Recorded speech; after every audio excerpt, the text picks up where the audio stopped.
রাজধানীতে একের পর এক টার্গেট কিলিং এর ঘটনায় আতঙ্ক ছড়িয়েছে সাধারণ মানুষের মধ্যে। পুলিশের চলমান অনুসন্ধান ও গোয়েন্দা তথ্য বিশ্লেষণে উঠে এসেছে চাঞ্চল্যকর সব তথ্য। তদন্ত সংশ্লিষ্টদের দাবি, এসব হত্যাকাণ্ডের নির্দেশ আসছে দেশের বাইরে থেকে।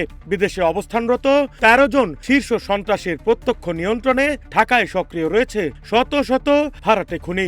আইন শৃঙ্খলা রক্ষাকারী বাহিনী মনে করছে সংঘবদ্ধ এই অপরাধ চক্র নির্বাচনের আগে রাজধানীর নিরাপত্তার জন্য বড় হুমকি হয়ে উঠেছে।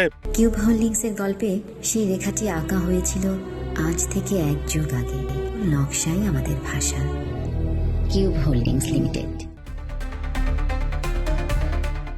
ডিএমপির হিসেব মতে ঢাকা মহানগরীতে বর্তমানে সক্রিয় রয়েছে প্রায় 450 ভাড়াটে খুনি। অপরাধ বিভাগ ভিত্তিক বিশ্লেষণে দেখা গেছে রাজধানীর 8টি বিভাগের মধ্যে সবচেয়ে বেশি ভাড়াটে খুনি রয়েছে মতিঝিল বিভাগে, যার সংখ্যা শতাধিক। এরপরই রয়েছে ওয়ারী বিভাগ, যেখানে সক্রিয় 73 জন শুটার। তেজগাঁও বিভাগে 61 জন, মিরপুরে 60 জন, রমনায় 36 জন, লালবাগে 24 জন, গুলশানে 16 জন এবং উত্তরা বিভাগে রয়েছে 13 জন ভাড়াটে খুনি।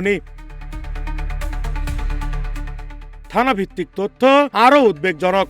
সবচেয়ে বেশি ভাড়াটে খুনি রয়েছে মতিঝিল থানায় 106 জন, পল্লবী থানায় 42 জন, অপরাধপ্রবণ এলাকা হিসেবে পরিচিত মোহাম্মদপুরে 39 জন, কদমতলীতে 34 জন, শ্যামপুরে 21 জন এবং নিউ মার্কেট থানায় 20 জন ভাড়াটে খুনির তথ্য রয়েছে পুলিশের কাছে।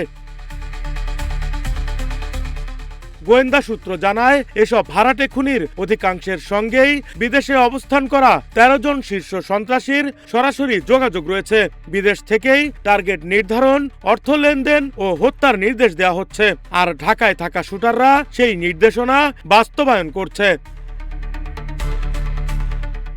ডিএমপি বলছে, তালিকাভুক্ত অনেক অপরাধী বর্তমানে আত্মগোপনে রয়েছে। কেউ নিয়মিত অবস্থান পরিবর্তন করছে, আবার কেউ সংঘবদ্ধ অপরাধ চক্রের সহায়তায় নিজেদের আড়াল করছে, যা গ্রেপ্তার প্রক্রিয়াকে আরো জটিল করে তুলছে। তবে পুলিশ দাবি করছে, চিহ্নিত ও অভ্যাসগত অপরাধীরা যেন এলাকায় নতুন করে কোনো অপরাধে না জড়াতে পারে সে বিষয়ে নজরদারি জোরদার করা হয়েছে।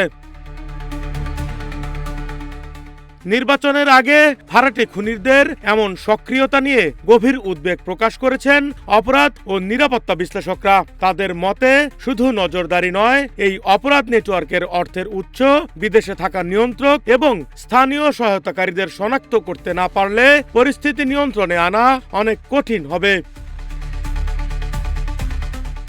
রাকিব হাসান, রূপালী বাংলাদেশ, ঢাকা।